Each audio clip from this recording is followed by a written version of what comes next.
Okay, this video is about injection molding, what you need to know for your exams in design technology, but also engineering. So first of all, what injection molding parts do you need to look at? So first of all, things like chair plastics from the chairs, normally polypropylene, or can be HDPE, which stands for high density polyethylene. The normal chairs you sit on in school, that tends to be injection molded. You can see the little injection molding marks from underneath.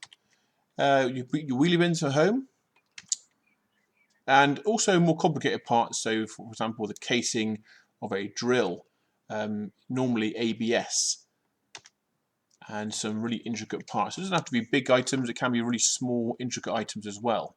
And some of the moldings for those can be quite complicated, and they can do large parts in one go. So, for example, this chair. It's injection molded all in one part. Okay, the advantage obviously is that there's no assembly, so no one's got to put it all together. It's just a simple injection mold, and it all comes out as one whole. So the question is, how does it actually work, and what's the process? So here's a little diagram of a machine in simple terms. First of all, you're going to put some polymer pellets in, so basically small chunks of plastic. Depends on what you want to injection mold. You can injection mold quite a few different types of plastic or polymer, and it comes in sort of granule form, so basically like small pellets. Then you're going to heat them up. Okay, you heat them up to the melt point of that particular plastic. So if it was HDPE, look at about 270 degrees.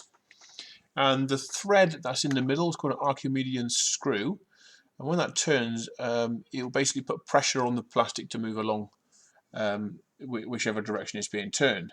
That alongside a ram, hydraulic ram, will cause the molten plastic to squirt when be injected into a mold of some kind.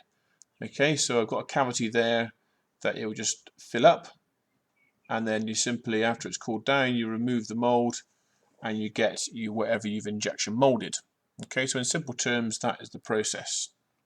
So let's have a look at now at an example of that. So here's an example of a small little wheel. So perhaps it's a wheel for I don't know, a child's toy. So that would be a simple example to show you. Now at the moment, there's two other examples next to you. So on the left is something's gone wrong, and on the right is something's gone wrong. In the middle, it's perfect. So why is it perfect? So this acceptable molding, or I shouldn't use the word perfect, should I? Because whenever it comes to engineering, we talk about a tolerance. So if it's within the tolerance or within the acceptable limit, then we know that we're happy. Okay, we're happy because we've set our parameters, we've set what's acceptable, and if it's within that, we're happy. Okay, so the pressure is within tolerance, the pressure is okay, the temperature was right, and the accuracy of the actual mold itself was made within tolerance. So as long as you use that word tolerance and say it's within it, then you're going to get the marks. Okay, let's look at the one on the left then. So it's partial. So in other words, it hasn't been fully completed for some reason, and that could be because the pressure was too low, so it was out of tolerance, or the temperature is too hot or too low. In this case, it would be probably too low, and it's not filled in the full amount of the mold. The other one on the right hand side, it's got something called flash. Now, flash is where the plastic kind of squirts out of the mold. So you can see that at the bottom there is an area which is excess plastic has come out.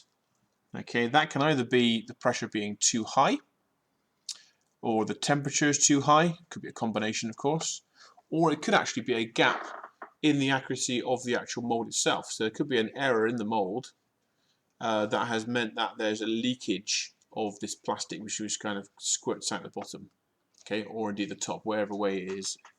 Okay, So it might be, you might have a question in the exam that will talk about what has gone wrong with these items, and can you recognize from these images the reasons that these things have gone wrong.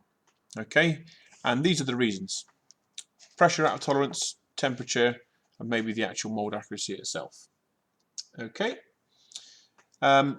please do watch the video again a few times and pause it if you don't understand it, rewatch it, and then that will hopefully help you do some revision for questions like this in a DT or an engineering exam.